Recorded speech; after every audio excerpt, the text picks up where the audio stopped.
Yang terbakar setelah dicek mobilir yang bantuan 2019 dari Badan Daya Aceh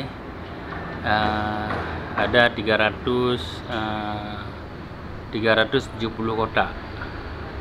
Tadi sudah kami buka 120 kotak yang sudah dipakai. Barang yang belum dipakai itu karena bangunan yang belum siap 250.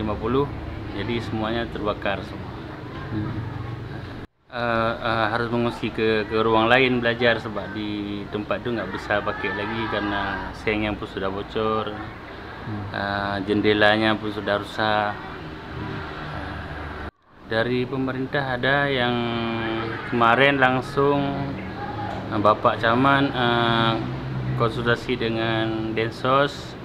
Tadi Densos langsung datang ke tempat kita, dia bawa sajadah, dia bawa mie instan, dia bawa minyak goreng, dia bawa periuk dan ada alat masak,